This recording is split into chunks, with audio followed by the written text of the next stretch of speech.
Hello, Ocholi Okutepa is my name. I have Bible answers to every relationship question. So today the relationship question is very simple, and it is, we've been dating for a while, we have the intention to be married, we have had sex. Like we've done it, we've committed fornication. What do we do? Very valid question, very powerful question. The first thing I want to say to you that this is first a spiritual problem before it is a relationship problem. Because sometimes what happens is we don't focus on the fact that we first of all have offended God. We are focused on what to do with the relationship, which is secondary. Because the first thing you have is your relationship with God before your relationship with the person. So you want to get it right, first of all, as it has to do with your relationship with the Lord. Now, the reason you're asking this question is because there's a conviction of sin in your heart that you have done wrong. So the first thing to do is to reconcile and make up your relationship with the Lord. Then every other thing I'm about to say will apply. Now, what's got to happen is that both of you have to be agreed, all right, that this is sin, this is wrong, and this needs restitution. Until you come to that point, you are not even ready to have the conversation going forward when it comes to do with the Christian relationship aspect. All right, so having dealt with that, how do you do that? All right, in your personal space. That's your devotion between you and the Lord, and it's not something that is subject to how they feel, how they don't feel. So there's an acknowledgement of guilt by both of you. The next thing you do is to now actually repent before the Lord. So you go in the place of prayer. Lord, I sinned against you. Lord, I did this. I shouldn't have done this. Number two thing you do is to also have conversation between both of you. What's the way forward? Do you both call this sin, like I said already? And what do you want to do going forward? Because in that conversation, you are going to realize that the conversation that has to do with why did we get to this point will come in. And a few things are possible when you get to that point where you have the conversation on why did we do this? All right, is it that our convictions are not even for keeping ourselves? That's a problem in itself if you get to find out that this person is not actually convinced. All right, is it that we didn't keep boundaries we should keep? Because until you're able to identify what happened, you can't identify how to fix it. All right, so you have clear conversation, very open conversation, a test of conviction. All right, did they hold the conviction with you and the conviction was shaken, or they didn't even hold the conviction at all? Number two, having dealt with the issue of conviction, let's assume conviction is in place. Is it boundaries we did not keep or warnings we did not adhere to? What can we do about it? But hey, here's the point. You and I know that the mere fact that we have a decision does not mean we're going to keep the decision. Because you can decide not to do this again and find yourself doing this again. So what do you do at that point? What you do at that point is being to ask yourself, what are the real safeguards that you need to put in place? Now, speaking to you, I believe at that time you'd either have a mentor, somebody that watches over you spiritually, a pastor, or somebody you can speak to who will not, as it were, condemn you, but who's ready to help you.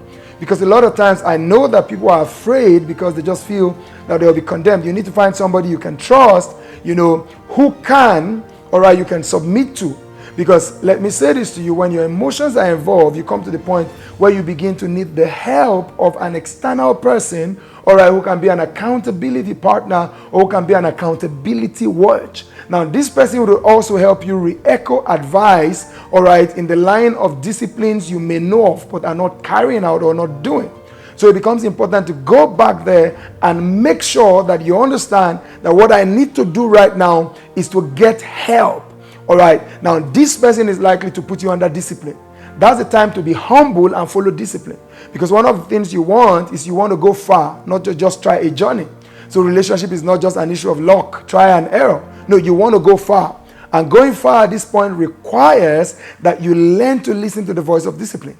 This person may even suspend your relationship for a while. This person may require that you don't see outside a certain place. This person may put you under specific discipline. Please submit to it. You know why I'm saying this? One of the gifts that people who have fallen into such sin need to give themselves is the gift of restoration. Because once your partner sees that you can take the discipline after a fall, your partner is going to trust you better, knowing that your convictions are so strong that when you betray them, you go back and fix it.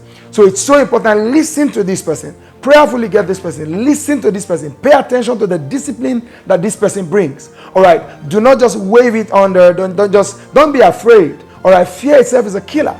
All right. And of course, sin thrives in secrecy. So look for this person you can trust. Some people have come to us. I mean, what do? We speak to you. This person is also going to likely give you books to read or give you assignments that would help you, all right, find restoration. Because the deal here is to maintain the discipline. Just like the Bible says in Colossians chapter 3, that we should set our affection on things above, not on things on the earth. The primary responsibility of this person is to help you set your affection on things above. Why am I saying this? Fornication is not just, the reason to break a relationship. Because a relationship can be purposeful and the people will make a mistake. Why am I saying that? So if you're on a journey and you have a flat tire, does that mean you abort the trip? No, you fix the tire.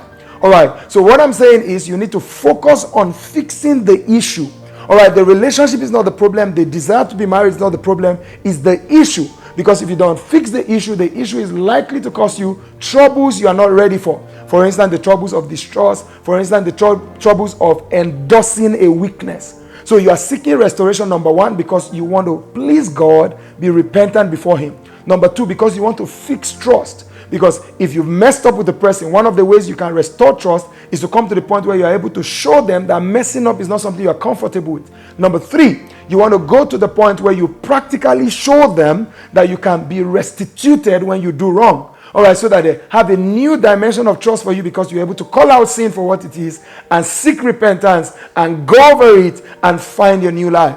All right, it's so important. That's what you must do. And you may say to me, Ocholi, I don't have anybody I can trust. Find a page like ours. I mean, people have sent us messages like this. Find a page like ours. Find somebody you can run to. Don't keep quiet. Sin thrives in secrecy. All right, and just in case the person on the other side does not see it as sin, just like you, count your losses and run for your life. Count your losses and go. All right, because sometimes we feel like this person used me. This person already took the best from me. This person did. No. Don't wallow in sin just because the other person is wrong. All right, it will just mean it's time to move. Like move. Don't stay there. Don't stay there. If the person does not call it sin, if the person is not ready for restoration, if the person is not trying to find the way forward, it means their values are too low, all right, to be lived with. So these are the few points I thought I could share with you on this question. You can send the questions to us on any of our social media platforms, on Facebook, on Instagram, or through our email displayed right on the screen. I'll be glad to pick on your questions and answer them in the next episode. We'll just keep answering questions. Don't forget, this is the show where I have Bible answers to every relationship question. God bless you. Ocholi Okutepa is my name.